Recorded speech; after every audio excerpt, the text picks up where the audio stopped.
Right out the gates Monday morning, and the Yankees are busy, and they strike.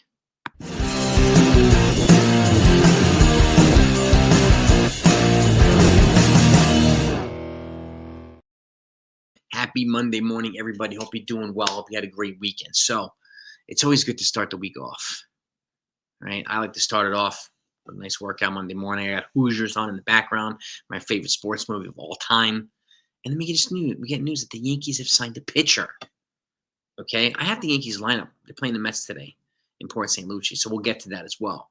And I expect the Yankees to make another move for a bat over the next 2 days. There's still some roster moves they're going to make.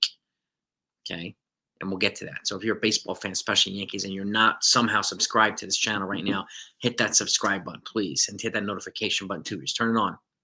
That way, when news does come out, you'll be at the front of the line when it does. Okay, I thank you for it. Now, right out the gates, the Yankees signed the left-handed pitcher Ryan Yarbrough. Okay, familiar? He played with the Rays, played with the Jays and the Dodgers this past year. Had a low 3 ERA. Okay, and again, keep in mind the Yankees were looking for another second lefty, right? You know, Tyler Matzik isn't healthy yet. This gives them a guy, and he's already in the clubhouse, Ryan Yarbrough. So he signed to a major league deal, so he's already on the 40-man roster. And keep in mind, expect Luis Hill and expect Giancarlo Stanton to go on the 60 DIL, meaning what? They're going to be taken off the 40-man roster as a procedural move. So this either makes room for Yarbrough and potentially a bat that I expect them to add over the next 2 days because they're looking to add a righty bat. Okay, so we'll see who that bat's going to be. I have no idea. So they're keeping their eyes open. But the fact is, I didn't expect a sign like this, Ryan Yarbrough, and they just did it. So welcome to the Yankees, Ryan Yarbrough. And again, he's got playoff experience with the Dodgers. He's also familiar with the American League East, having played with the Rays and the Jays. So he knows the lay of the land. And again, with all the righty strikeout guys that we've added this offseason, another lefty to throw hitters off balance to go with Tim Hill is a nice combination for this bullpen. Maybe even long relief too. So this is a good move for the Yankees. Very exciting. He's 33 years old, but he's a crafty lefty. It's exactly what the Yankees needed. Okay. Now, moving forward, we are 3 days left from opening day, right? And again, once the Yankees finalize their 26-man roster, I'll be on here live with a couple special guests. We'll break it down for everybody. I'd love to know what you guys are thinking, you guys are thinking, and the guests that are coming on. I'd love to know what they're thinking about this roster. But I feel good about this team. Like I said, I mean, they've made the team different. It's got a different identity. You know, no longer they have the two superstars at the top.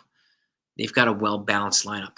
Instead of having two guys who could hit 40, 50 home runs, now they have like 7 or 8 who could probably hit 20, 25.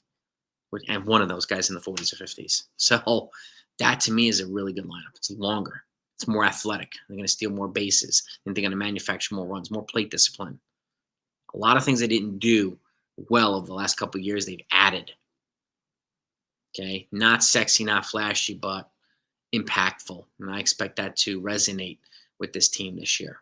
There's no guarantee that they're going to be the top of the world, but there's no guarantee they're going to be bad either. So I'm very much looking forward to seeing what this Yankee team identity is going to look like. But right now, I feel good about the vibes that they've created in this clubhouse and the people that they brought in.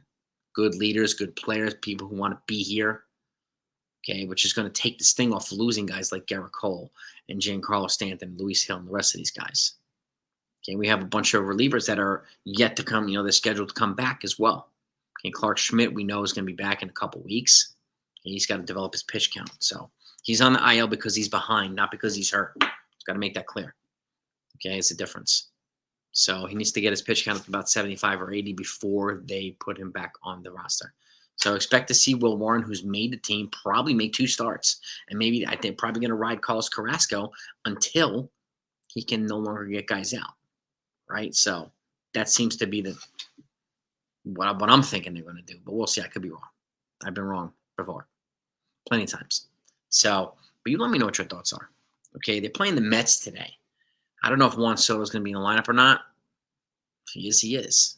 If he's not, he's not. Don't really care. But speaking of that, here's the lineup. Okay?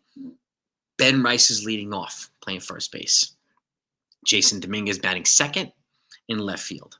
Jazz Chisholm batting third at second base.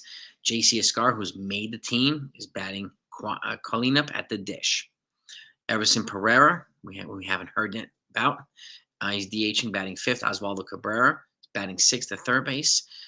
Pablo Reyes, who's apparently leapfrogged to the top spot in the infield depth chart, okay, is batting seventh in right field. Ismael Nguia is batting eighth in center field, and Oswald Peraza, who is batting ninth at shortstop. And on the mound, we've got Marcus Stroman facing the Mets. And again, we don't know if some of these guys are being showcased like Peraza, who's out of options. My guess is they're likely showcasing him for a trade. But, I think they would rather get some value, because if you just put him on waivers and release him, they don't get any value back. If they trade him, try to get a piece back, they get value back. So that seems to be the more logical route for the Yankees. But we'll see what they do there. I'm still looking forward to seeing. I wish him well either way. If he makes the team, I'd be fine. If he doesn't make the team, I wish him well. Okay, just like these other guys. But there's still an active competition for the last roster spot or last two spots, right? That last spot on the bench, we just don't know who it's going to be. I think we have a good idea. There's two of them we know. It's going to be Ben Rice and JC Ascari. One of them might not even be on the bench, right? Ben Rice could be the starting DH for all we know, meaning he's not going to be on the bench. So what do they do then? Oswaldo Cabrera is very likely going to make the team. But beyond that, we don't know. Is it Pablo Reyes? Is it Peraza? Is it one of the players that they add over the next couple of days? That's going to be the interesting part in seeing. So that's why I'm really excited to see what this final roster is going to look like, right? So I'm excited about this team. I really, really am. And again, I've said this recently over the last 2 weeks or so. If you look back and see the last couple of years with the Yankees, the majority of their games have been either won or lost in the 6th, 7th, and 8th and 9th innings. So it's good to have a longer lineup now. It's good to have a deeper bullpen, right? And it's good to have some depth in the rotation, even though it does suck that two of our top guys are down. It's terrible. But I think they're going to they'll withstand it pretty well. So, and that still remains to be seen how far that's going to get them. It's early in the season. We don't know yet.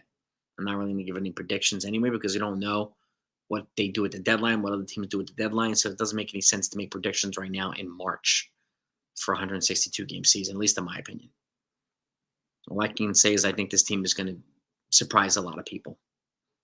And again, I think it's going to have a feel-good identity. It's going to have an underdog mentality too, I think. And let them surprise people, right, who are just writing them off right at the gates. Go right ahead, folks. That's cool. You let me know what your thoughts are. We are 3 days out from opening day. 3 days. Okay? They've added a pitcher, like I said, Ryan Yarbrough. Welcome to the Yankees. And expect them to add a bat. Okay? Keep your eyes out. And we'll be back later on to recap this game. Let's go, Yankees.